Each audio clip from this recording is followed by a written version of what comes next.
Okay, so good morning. My name is Antonia Minutolo. I'm student number 11217. Professional integrity is the subject, and this is my presentation on the notion, is sport a social teaching mechanism, a school for the development of character?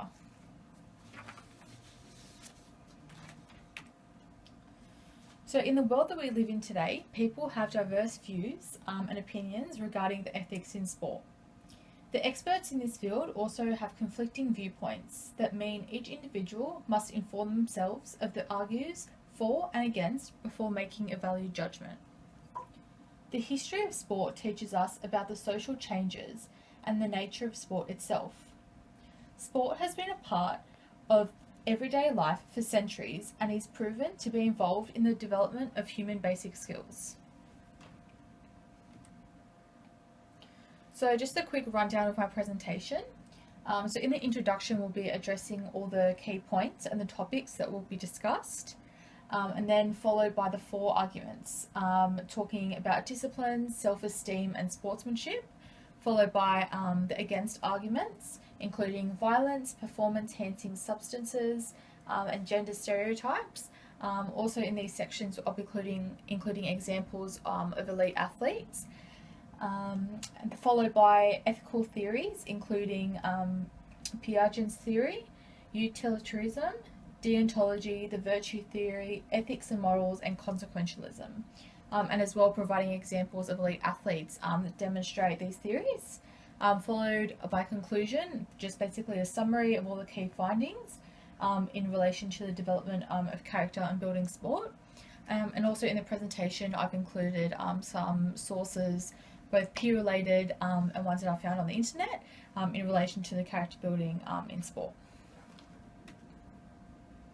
So people partake in sport for a number of different reasons, some including stress relief, relaxation, socialization, physical fitness, and just basically to improve their overall well-being and their character.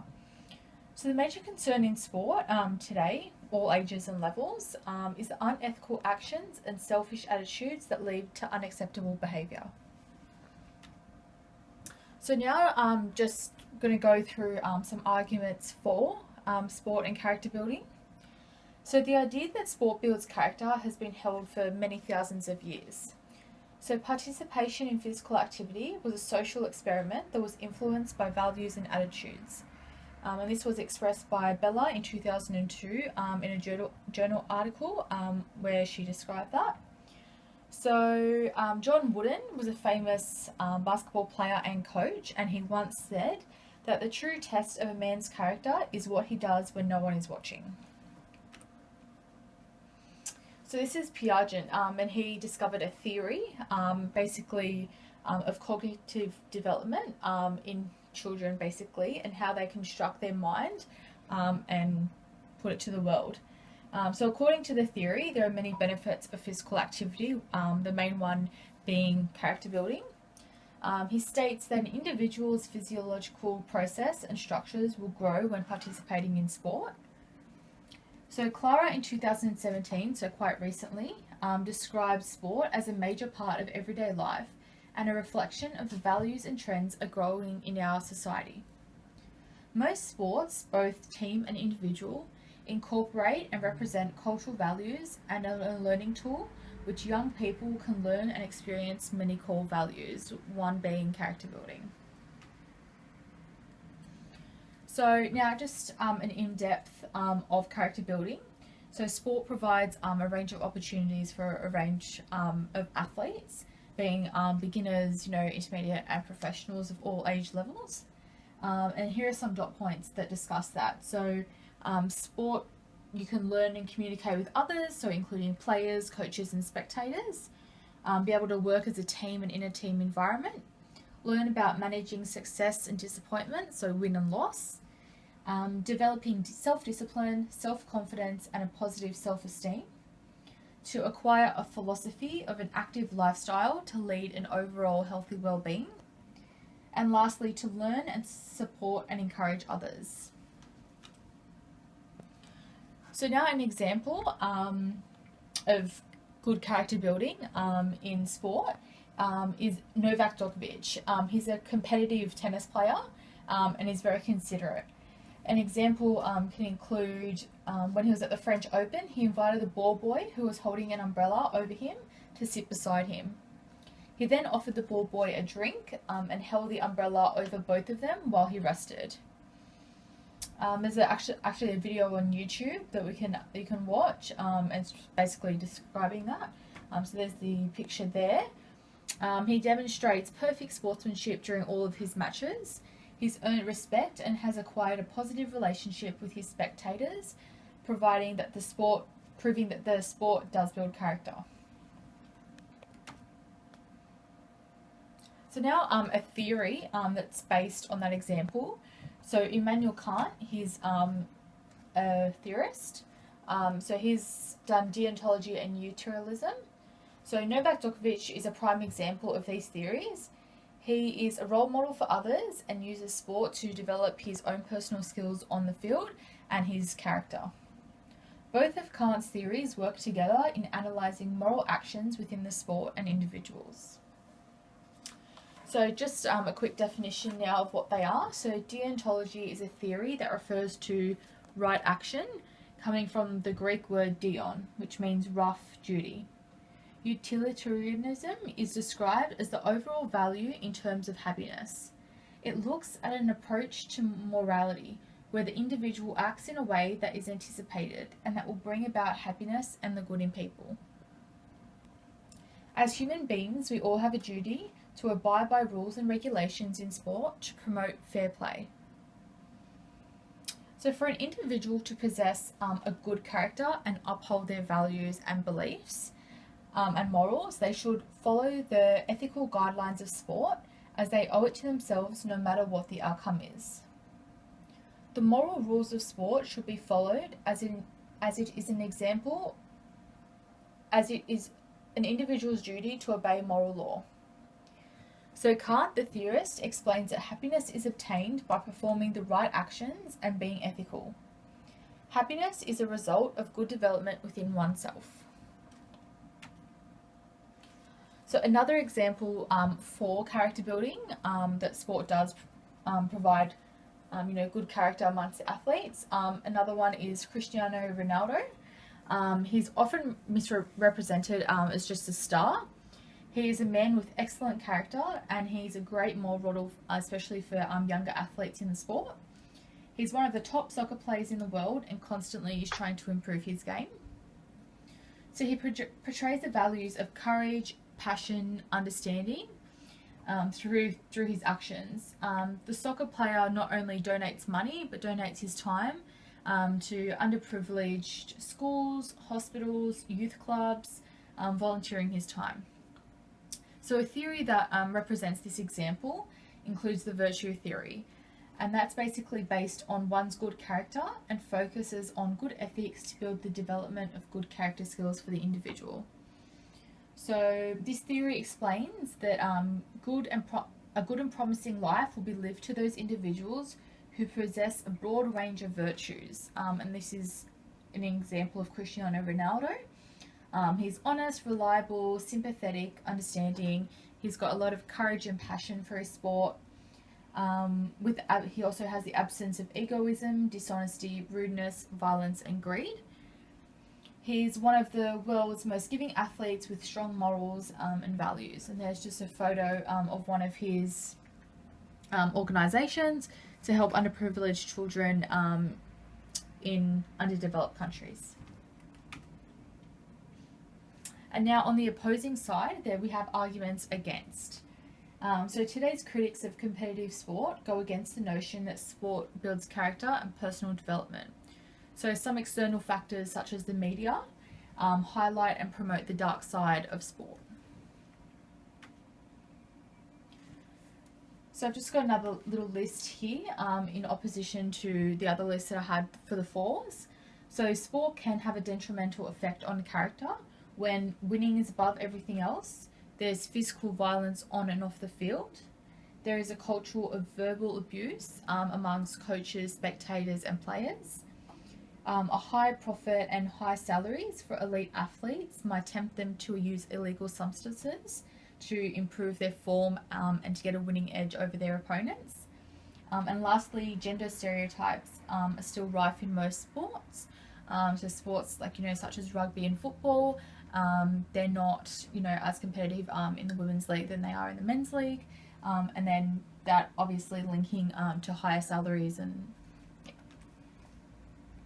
so an example, an in-depth example of arguments, against includes drug abuse. It is a breach of fair play, and it's been a long-standing issue in sport. Individuals and teams consume illegal products to try and enhance their performance to get a winning edge over their opponents. So an example of an elite athlete who has breached these code practices includes Lance Armstrong. So in 2014, he's a professional athlete, professional cyclist, but in 2014 he went on the Oprah show on national TV, and he admitted to using illegal substances to win all of his 7 Tour de France titles. Armstrong explained that other competitors were doing the same thing, and therefore it was a level playing field. The cyclist also denied that these actions made him a cheat. This is a very obvious example of an athlete with no morals and with an attitude at winning at all costs. The use of performance-enhancing drugs used by professional athletes is a way of cheating and ignoring ethical values of trust and fairness. Morality is an understanding between right and wrong and living accordingly to that understanding. Ethics, which is also closely related to morals, is defined as a philosophy of how that morality guides an individual and group behaviour. Ethics are also related to the rules that are provided by an existing source. For instance, the United States Doping Agency has implemented rules and regulations in relation to the use of performance-enhancing drugs in order for the ethics of cycling and the morals of an individual not to be breached. By consuming these drugs, Armstrong put his reputation on the line as well as breaching ethics and individual morals. So McCullough and Shepard in 2014 in a journal article explained that it's unfortunate in today's society that character building and overall development of an individual is overwhelmed by a profit motive. So this was an example of Lance Armstrong. He took the performance-enhancing drugs to improve his form, to win, which obviously was a profit motive. As you win the Tour de France, you get lots of endorsements and sponsorships, and also a prize winning. So building good character skills is overshadowed nowadays by the title of becoming a winner. So another theory is consequentialism. It's a teleological theory, again coming from the word telos, which is purpose in Greek. So consequentialism rectifies actions in relation to their yielding the higher favourable and least favourable consequence. So an example of this theory is Nick Kyrgios, who is a young Australian tennis player. He was banned from the ATP tour for a total of 8 weeks, which was reduced to 3, as he was directed to a sports psychologist, which was mentioned on the Daily Telegraph, written by Hines in 2006, which was quite recent. So as a consequence for his unacceptable behaviour, he was fined more than $7,000 for swearing on the court and also racket abuse. It was alleged he called the umpire a dirty scum under his breath for calling his serve out. As an elite athlete, Kyrgios should be a role model for younger athletes, where although he's disliked by most of the spectators and officials as he's unreasonable on the court, and argues all of the decisions, and as well chucking tantrums on the court. Umpires and officials explain that Kyrgios turns up to the matches with no manners and no respect. So again, Hines, in 2016 in the Daily Telegraph, in an article, he described Kyrgios to be an athlete who demonstrates offensive behaviour and is a perfect example of consequentialism. So if you do something wrong, there will be consequences. So now to conclude, for the flaws and against, it's a proven fact that sport does build character and it's a social teaching mechanism. The theories of utilitarianism, deontology, and the virtue theory all support that notion that sport builds character, which in turn benefits the athlete in everyday life. They are able to communicate well, play fair, and live a happier life with empathy for others. And then on the other hand, the against, it's believed that sport provokes unethical and immoral practices.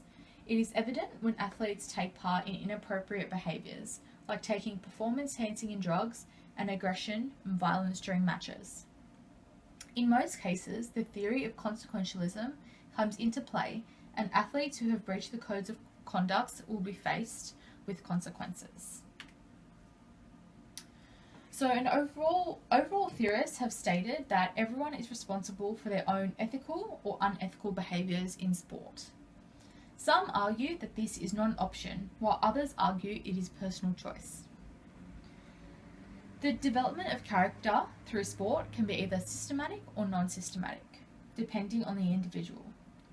The foundation of character development comes from individuals who have good moral and ethical habits. So thank you for listening to my presentation.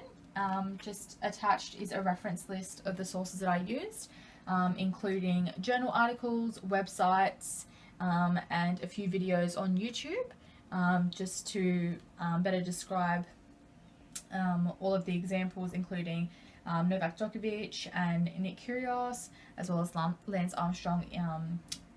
So thank you. Hope you enjoyed it.